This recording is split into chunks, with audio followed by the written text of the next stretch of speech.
What's going on, ladies and gentlemen, and welcome to another video. Please step into my classroom and make yourselves at home. Now, that's the reading passage that we'll be covering today for today's task 3 question, and the reading passage is an announcement, okay? Please take out your notebooks or a piece of paper and have your writing utensil in the palm of your hand so that we can take notes. Now, the title is Library to be Renovated, and the first sentence says, thanks to a generous grant from the Sadowski Foundation, Lufkin Library will undergo renovations this summer, completely changing the library's facade. So the beginning sentence, in the point of view of the school is planning to renovate Lufkin Library this summer, right? So that's the beginning sentence. Now, I decided to avoid or take out the word facade because it has a tricky pronunciation. Some of my students in the past have mispronounced this word and made themselves sound like they were actually cursing or saying a really bad word in the first part of facade. I'm sure you can kind of imagine why it could sound terrible. But anyways, if you don't know how to pronounce a particular word, please avoid it. Okay, now let's continue reading the passage to look for the upside of this new plan. This facelift will give the library a more updated and modern appearance. Thank you very much. We actually didn't have to paraphrase because we could have copied the sentence from the verb give to modern appearance, okay? Now, since we were able to find these two things, which are all that we need, within the first 3 lines of the reading passage, you should have had enough time to rehearse your response before the 45 seconds of reading passage expired. Understand? Please make it so that if a reading passage like this does introduce itself in the real test to you, you're able to use your reading comprehension and the problem-solving approach that I'm advising you guys to utilize to their full potential so that you can have as much preparation time as you need. Now, since we're done with the reading passage, let's listen to the conversation. Listen to a conversation about the same topic and take notes. Isn't it great that Lufkin Library is getting renovated? I worked there for a year, and let me tell you, it sure is dingy. Well, yes, the repairs do sound nice, but... But what? For one thing, why are they installing wooden floors? Come on, wooden floors will give the library a classy look. You know, make it look like a real library. I'm sure they'll look nice, but wooden floors are noisy. They squeak when you walk on them. How will students be able to concentrate while they're studying if the floors are making noise? Oh, that's just a minor trifle. But there's something else. You know, that foundation is donating a lot of money, and to be honest, our library's collection is not particularly stellar. Instead of painting the library, that money would be much more useful if it were spent on buying new books and periodicals. Don't you agree? I don't know. I've never had any trouble finding the books I need. Perhaps, but for people doing advanced research, our library is woefully inadequate. All right, now, although in the beginning of the conversation, it really did seem like the man was going to be the main character, you guys should have started kind of understanding that the focus was pivoting over to the woman's point of view as soon as she said, but you know what? And then started talking about why are they installing wooden floors? Yeah, they'll look classy and everything, however, blah, blah, blah. So basically, the woman is saying that installing wooden floors is a terrible idea. Why? Because they're really noisy and squeak whenever people walk on them. As a result, students in the library will not be able to concentrate because of all the noise created by the wooden floors. So that's the first reason. How many sentences? 2 sentences, all right? The first sentence is pretty long, but the second sentence is fairly short, so 2 sentences. All right, now for the second reason, the woman said, Lufkin Library's collection of books is not that stellar, so the university should spend the money on buying more books and periodicals because for advanced research, the library is woefully inadequate. Woefully inadequate means really insufficient, really not enough, really not up to par. Now, those are my notes for the conversation, and altogether, once again, it's 4 sentences.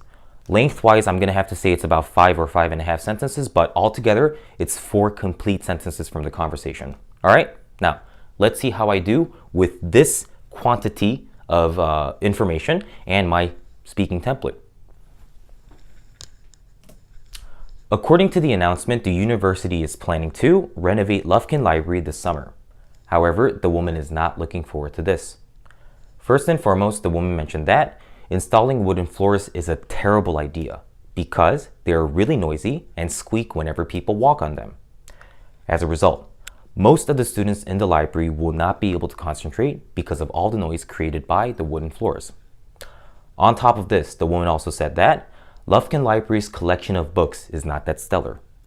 Consequently, she thinks the university should spend the extra money on buying more books and periodicals, since for advanced research, the library is woefully inadequate.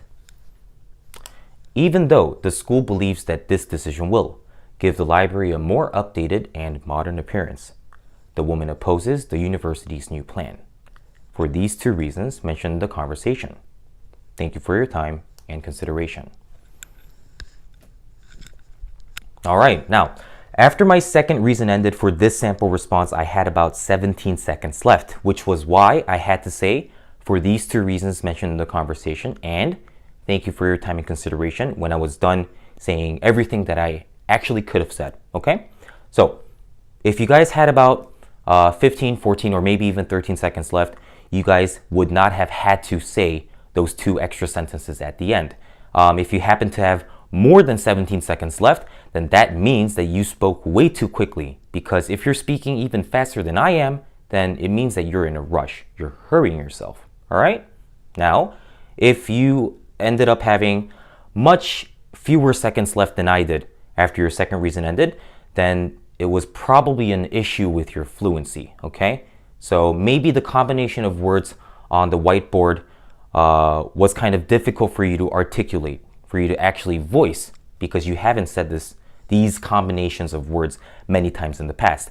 Now, when you do feel that kind of difficulty, it's going to be your responsibility and your duty to condition yourself, to train yourself, to be able to say those combinations of words much more easily in the near future as soon as possible, okay?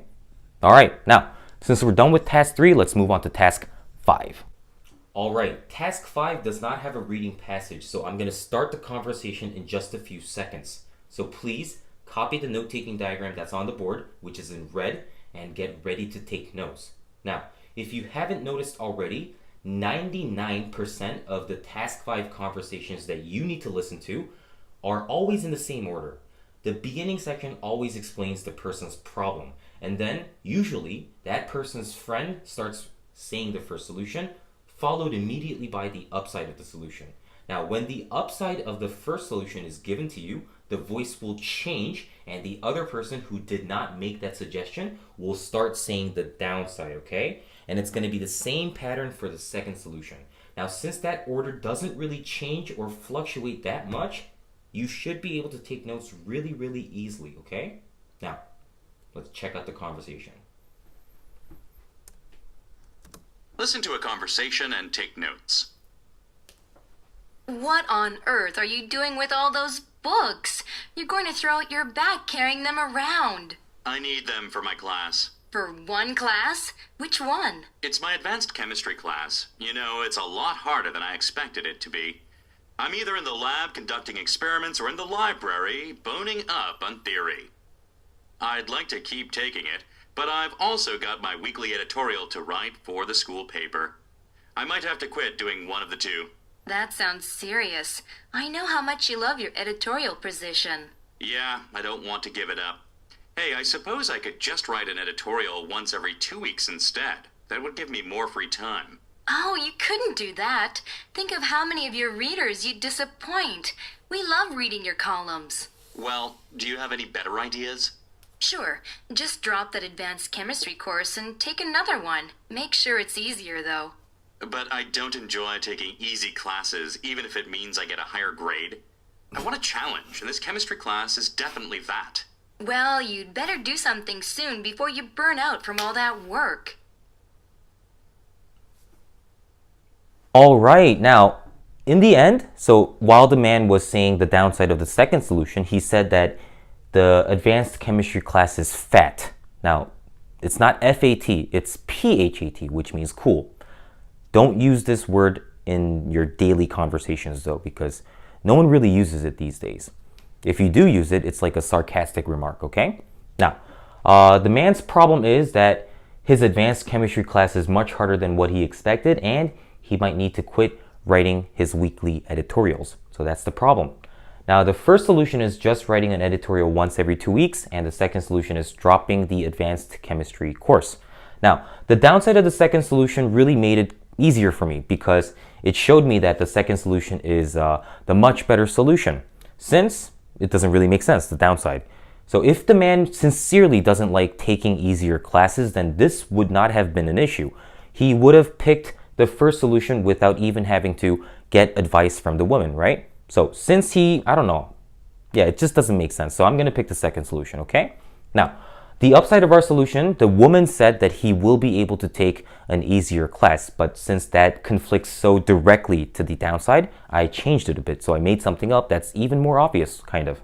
All right, so the downside of the second solution is the man will be able to continue writing weekly editorials, okay? Now, the downside of the first solution is he will definitely disappoint most of his readers who love reading his columns on a weekly basis. So every week, on a weekly basis, once every week. Those all mean the same thing. Now, the downside of the second solution, as I've already said, the man doesn't really enjoy taking easy classes. Now, when all is said and done, I'm going to be able to say because grades are very crucial for university students, because the man's problem is hinting to the fact that he might fail or do very poorly in this chemistry course since it's much harder than what he expected initially. Now, since we know what I'm going to say in my sample response, let's listen to how I do. The man is in between a rock and a hard place because his advanced chemistry class is much harder than what he expected, and he might need to quit writing weekly editorials. Fortunately, he can choose from two possible solutions, which are just writing an editorial once every 2 weeks or dropping the advanced chemistry course. If I were in the man's shoes, I would personally prefer the second solution. To start with, this solution would be much better for his issue at hand because he will be able to continue writing weekly editorials. On the other hand, since the man will definitely disappoint most of his readers who love reading his columns every single week, it would be impractical to choose the other possible solution. Although the man doesn't really enjoy taking easy classes, dropping the advanced chemistry course would still be better, because getting good grades is obviously very crucial for university students. All right, now for this sample response, after I said getting good grades is very crucial for university students, since I noticed that I only had about 3 seconds left, I did not say anything else, all right? So I probably could have fitted in, needless to say, from where I stand, the second solution is a much better choice within 3 seconds, but since I would have had to pick up my speaking pace kind of too suddenly, it may have led to a point deduction, since what I just said, the speaking pace of the ending sentence and the speaking pace of everything else that I said leading up to the ending statement don't really agree with each other, all right? 90% of my response was really steady, and the last 10% was very rushed. So that's not natural. Understand? Okay, that just about wraps up today's video. I hope you guys enjoyed the sample responses. If you did, please leave a like, subscribe if you're a first-time viewer, comment if you have any questions, and please share the news.